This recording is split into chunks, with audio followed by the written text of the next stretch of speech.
Welcome back to Nellore రుచులు అభిరుచులు. ఈరోజు కూడా ఒక కొత్త రెసిపీతో వచ్చేసామన్నమాట మేము. అది ఏంటంటే ఎగ్ మ్యాగీ దోశ. కొంచెం విచిత్రంగా ఉంటుంది పేరు, కానీ టేస్ట్ మాత్రం చాలా బాగుంటుంది. ఫస్ట్ అయితే ఇలా ప్యాన్ని వేడవనివ్వాలి. హీట్ అయిన తర్వాత దోశ బ్యాటర్ని బాగా కలుపుకోవాలన్నమాట.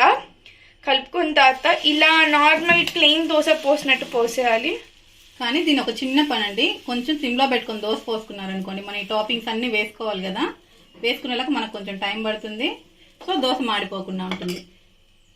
తర్వాత అయితే మన ఇంట్లో కొంచెం ఆయిల్ వేసేసుకోవాలి, దోశ కాలడానికి సరిపడా. దోశ మీదకి ఏమన్నా చట్నీ, అది మీ ఇష్టం అండి. చట్నీ టమాటా పచ్చడి కానీ, అల్లం పచ్చడి కానీ, పచ్చిమిరపకాయల పచ్చడి కానీ, లేకపోతే దోశ కారం చేస్తారు కదా, దోశ కారం కానీ ఏదైనా కొంచెం స్పైస్గా ఉండే చట్నీ వేసుకోండి. అది మీ ఇష్టం అండి. మీకు స్పైసీనెస్ ఇష్టం లేకపోతే చక్కగా టమాటా సాస్ కానీ ప్లస్ చిల్లీ సాస్ వేసుకోండి. మరి అది కూడా మాకు ఇష్టం లేదు అనుకోండి, కొంచెం పెప్పర్ పొడి స్ప్రెడ్ చేసుకుని ఏదో ఒకటి కొంచెం టాపింగ్ అని వేసుకుంటే దోశ మీద కొంచెం స్పైసీగా ఉండడానికి. ఎగ్ మ్యాగీ దోశ చాలా టేస్ట్ గా ఉంటుంది. ఇప్పుడే నాకు ఎం స్మెల్ అంతా వచ్చేస్తుంది. ఇప్పుడు చక్కగా ఒక ఎగ్ వేసేసుకున్నాము. ఇక్కడ ఎగ్ అనేది మీ ఇష్టం అండి, ఒకటి వేసుకోండి, లేదంటే మీకు ఎగ్ 2, 3, 4, 5 అయినా వద్దులండి, మరీ అన్ని తినకూడదు. మాక్సిమం 2 వేసుకోండి, మీ ఇష్టం అండి. మీరు 3, 4 తిన్నా మీకు ఇష్టం అయితే చక్కగా హ్యాపీగా వేసేసుకోండి, ఇబ్బంది ఏం లేదు. తర్వాత ఇట్లాంటి స్టంట్లు చేయకుండా ఎగ్ని చక్కగా స్పూన్తో ఇలా స్ప్రెడ్ చేసుకోండి. అర్థండి, మన ఇండియన్స్ మనం ఎప్పటికీ మారు ఆ పచ్చడిలో వేసుకుని పెట్టాము.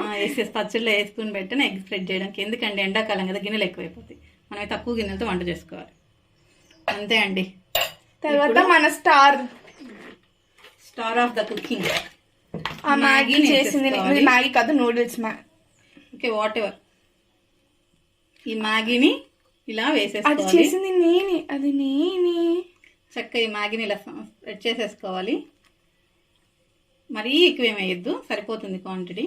నాకు కొంచెం ఎక్కువ వేస్తేనే ఇష్టం. ఇలా వేసుకోండి.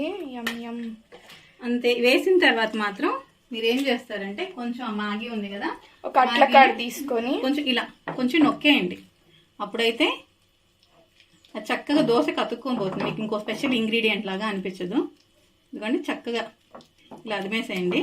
ఇప్పుడు మనం దోశని చిన్నగా కొద్దిగా కాలిన తర్వాత మీడియం ఫ్లేమ్లో పెట్టుకోవాలి. ఇవన్నీ వేసిన తర్వాత మీడియం ఫ్లేమ్లో పెట్టుకోవాలి దోశని. దోశ కింద మీడియం ఫ్లేమ్లో పెట్టుకొని ఇంకొద్దిగా ఆయిల్ అండి, కొంచెం ఆయిల్. ఎందుకులేండి అని అనుకోకండి, వేసుకోండి కంపల్సరీ. కొంచెం ఆయిల్, మనం మ్యాగీ వేసాం కాబట్టి దానిపైన కొంచెం ఆయిల్ వేసేసుకున్నాం అనుకోండి, చిన్నగా ఫ్లిప్ చేసుకోవాలి ఈ దోశని. ఆ ఫ్లిప్ చేసుకునేటప్పుడు మీ టాలెంట్ అంతా బయటపడింది. ఇది పడిపోతుందేమో అనుకోకండి, ఏం పడదు. మ్యాగీ కింద పడిపోతుంది, ఎందుకంటే మనం బాగా మ్యాగీని ఇలా ప్రెస్ చేసుకున్నాం కదా, ఏం పడదు. మీరు ధైర్యంగా దోశని ఇలా ఫ్లిప్ చేసేసుకోండి. పడిందా? పడలేదు కదా, అంతే.